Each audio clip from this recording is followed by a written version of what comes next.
The Three Gorges Dam is a hydroelectric gravity dam that spans the Yangtze River near Sandouping in Yiling District, Yichang, Hubei Province, central China, downstream of the Three Gorges.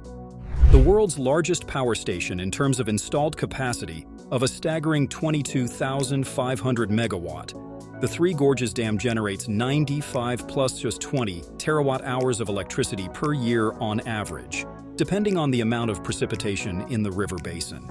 Now the real question arrives, how exactly is something so useful responsible for endangering people?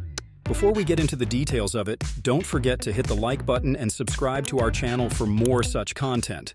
The dam's body was completed in 2006. The power plant was completed and fully operational by 2012, when the last of the main water turbines in the underground plant began production. Each of the main water turbines has a capacity of 700 megawatt.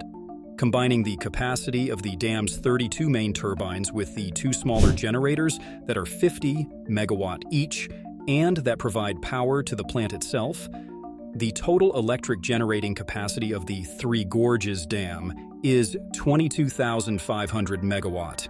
The last major component of the project, the ship lift, was completed in the year 2015. The Three Gorges Dam is an awe-inspiring structure. First of all, it is one of the few man-made structures on Earth that's visible to the naked eye from space, according to NASA. Isn't that something fascinating?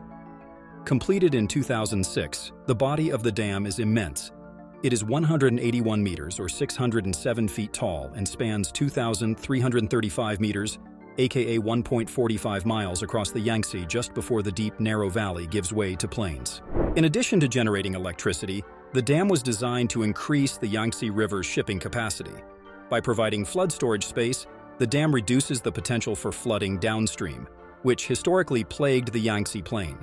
In 1931, floods on the river caused the deaths of up to 4 million people as per the records. As a result, China regards the project as a monumental social and economical success, with the design of state-of-the-art large turbines and a move toward limiting greenhouse gas emissions. But the dam has led to some ecological changes, including an increased risk of landslides, which have made it a controversial topic of debate both domestically and abroad. During planning, it was estimated that 13 cities, 140 towns, and 1,350 villages would be partially or completely flooded by the reservoir, amounting to roughly 1.5% of Hubei's 60.3 million people, and Chongqing municipality's 31.44 million people. These people were moved to new homes by the Chinese government, which considered the displacement justified by the flood protection provided for the communities downstream of the dam. It was seen as a necessity.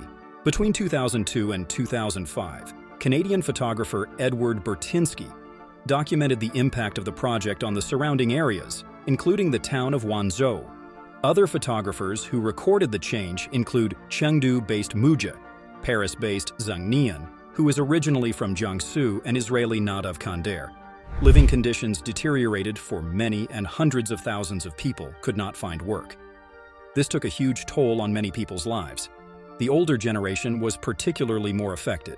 But in the case of the younger generations, they benefited from the educational and career opportunities afforded by moving to large cities with new, modern companies and schools. Some 2007 reports claimed that Chongqing municipality would encourage 4 million more people to move away from the dam to Chongqing's main urban area by 2020. The municipal government asserted that the relocation was driven by urbanization rather than a direct result of the dam project, and that the people involved included other areas of the municipality. By June 2008, China had moved 1.24 million residents as far as Gaoyang in Hubei Province, and the moves concluded the following month. The area which would fill with water behind the dam included locations with significant cultural history. The State Council authorized a 505 million yen archaeology salvage effort.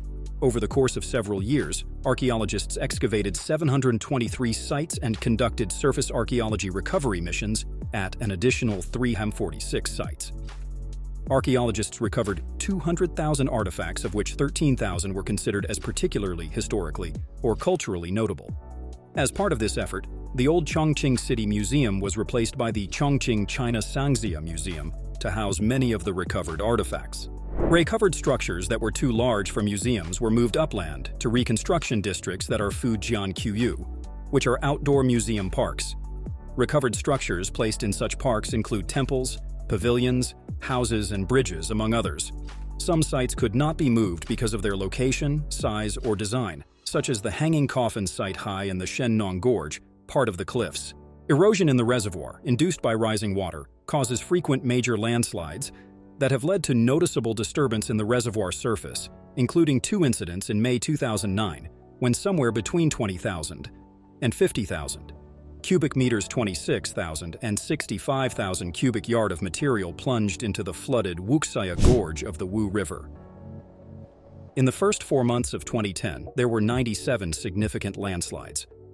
The United States Department of Defense reported that in Taiwan, proponents of strikes against the mainland apparently hope that merely presenting credible threats to China's urban population or high-value targets, such as the Three Gorges Dam, will deter Chinese military coercion. Destroying the Three Gorges Dam has been a tactic discussed and debated in Taiwan since the early 1990s, when the dam was still in the planning phase. The notion that the military in Taiwan would seek to destroy the dam provoked an angry response from the mainland Chinese media. People's Liberation Army General Liu Yuan was quoted in the China Youth Daily saying that the People's Republic of China would be seriously on guard against threats from Taiwan independence terrorists. The Three Gorges Dam is a steel concrete gravity dam. The water is held back by the innate mass of the individual dam sections. As a result, damage to an individual section should not affect other parts of the dam. Zhang Voting, Deputy Secretary General of China Society for Hydropower Engineering, suggested that concrete gravity dams are resistant to nuclear strikes. Former Taiwanese Ministry of Defense advisor Sung Chao-wen called the notion of using cruise missiles to destroy the Three Gorges Dam ridiculous, saying missiles would deliver minimal damage to the reinforced concrete, and any attack attempts would have to go through multiple layers of ground and air defenses.